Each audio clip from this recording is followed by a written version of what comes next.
I'm Bryan Adams, Director of Fire Services from Jefferson Parish. So I've been sent down to Grand Isle to lead the recovery efforts down here on the island.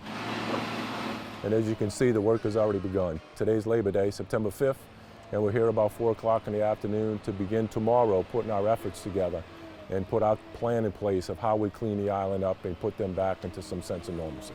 The beginning process is we need to remove the sand from the road so we can get Entergy in and the other workers that need to come in in order to get the island back in shape. So the first thing we'll do is we'll clear the roads of the sand. We'll move the sand back to the beach where it came from, right? So that's a process. So DOTD's out here helping us clean the roads, as well as the National Guard and then some other private contractors. We'll get the sand, we'll move it to the beach, we'll sift through it to get all the debris out of it, then we'll start rebuilding the beach. Once that's done, Entergy will come in, they'll start planting poles and get the electrical infrastructure back in place. Then we'll work on the gas lines and the water lines, all like a moving, moving train, I guess, if you will.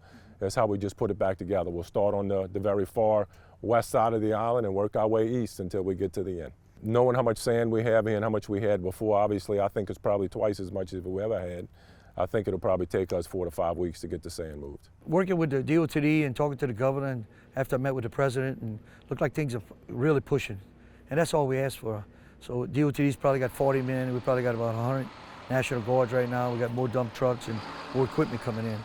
And we let our people come in for 2 days and let them kind of patch up their roofs and all. Just seeing the people trying to look and pick up their stuff out of their homes, and it brings tears to your eyes. But like I told them, I said, listen, it's gonna get better. It's gonna get to where we're gonna have our families back here, but it's gonna be a long haul. There's no power, there's no water, there's no gas, so there's really no need for a resident to be here. If they're out of our way, we can get our job done a lot quicker. Entergy's here now. They're going to base camp here now, and they're going to start looking at what needs to be done. How many poles are down, how many poles are broken, what lines have been cut. They'll work the back streets and get all of their plan together. At the same time, we're getting ours together. As we clear a mile of roadway, they'll be behind us planting poles, and they'll come right behind us. If I bring their running water back, a true Cajun, a true resident from Grand Isle, anywhere out on the south, we know we can survive, and that's the truth.